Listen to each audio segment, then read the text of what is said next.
Nous allons voter la motion, non parce qu'elle nous paraît, la mesure nous paraît excessive, mais insuffisante. Nous n'avons pas d'autres moyens.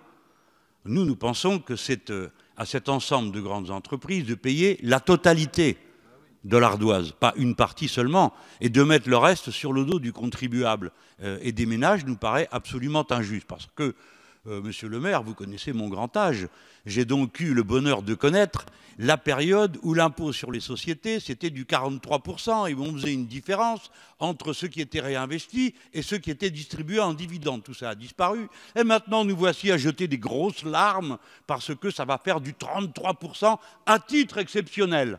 Franchement. Et on entend encore qui pleure. Quel est le point de départ de cette histoire? Une décision du Conseil constitutionnel qui elle-même porte à discussion. Depuis quand doit-on tomber à genoux parce que le Conseil a parlé? Le Conseil est juste une assemblée humaine. Et pour qui veut changer la Constitution, il faut réfléchir aussi à changer ce Conseil. Quoi? Il dit, expressis verbis, que la décision du législateur ne constitue pas en lui-même un motif d'intérêt général. Quelle décision? L'objectif de rendement poursuivi. Alors que l'impôt vienne compenser les manques pour le budget de l'État, ça n'est pas un motif suffisant. Mais alors qu'est-ce que l'impôt? Est-ce que l'impôt lui-même n'est pas une injustice absolue? Tout ça ne tient pas debout. On est en train de s'aligner par le bas sur la fiscalité européenne. Et on le fait quand? Le jour où on apprend que l'évasion fiscale règne dans le monde, qu'elle est un aspect consubstantiel du capitalisme de notre époque. Alors donc, on vote cette motion de rejet. Et on attendra tout à l'heure pour vous régaler des arguments, pour vous expliquer pourquoi vous devez tout renvoyer en commission. Je ne voudrais pas que la qualité des arguments de mon camarade Éric Coquerel fasse perdre de vue les questions qui ont été posées et dont la pertinence me semble appeler des réponses. D'abord, il y a anguille sous roche. Une mesure a été prise par le gouvernement. Dans cet hémicycle, des parlementaires ont mis en garde. La mesure s'applique, il ne se passe rien. Des armadas de juristes n'y voient que du feu. Et puis soudain, un matin, 4 ans après, il se réveille et il dit « il y a quelque chose qui tourne pas rond ». 4 ans après. Comment expliquez-vous un tel décalage? La question est posée, elle va au Conseil d'État, c'est le Conseil d'État qui renvoie au Conseil constitutionnel, lequel aperçoit une différence de traitement entre les différentes filiales, au motif évidemment de quoi? De la législation européenne devant laquelle nous inclinons.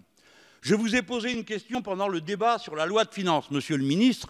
Si urgente que soit la décision à prendre, elle pouvait attendre 10 jours, elle pouvait attendre 15 jours. Cette réponse, il nous la faut. Comment se fait-il que personne dans l'État, ni à Bercy, ni parmi les responsables politiques, soit ministre, soit auprès du président de la République François Hollande, ne se soit rendu compte de rien? Est-ce que quelqu'un a alerté? Dans ce cas, qui et pourquoi n'en a-t-il pas été tenu compte? Vous m'avez répondu alors, monsieur le ministre, et je suis persuadé de votre bonne foi, que vous alliez enquêter et que nous le saurions bientôt. J'ai lu depuis, dans un journal d'un palmipède satirique, que le chef de l'État en aurait pris ombrage, et contre vous spécialement, parce que vous feriez des inquisitions qui l'approcheraient de trop près. Naturellement, ça ne doit pas être vrai. Mais enfin, vous nous devez une réponse.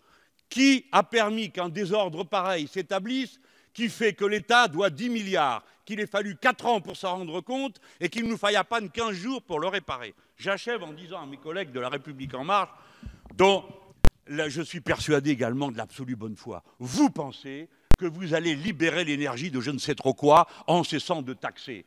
Permettez-moi de vous dire que la classe sociale qui a été capable d'engranger 55 milliards et demi de dividendes plutôt que d'investir est parfaitement capable de trouver dans le fond de ses poches les 10 milliards qui nous manquent. Et de même, les 9 milliards que vous êtes en train de leur offrir avec la suppression de l'impôt sur la fortune.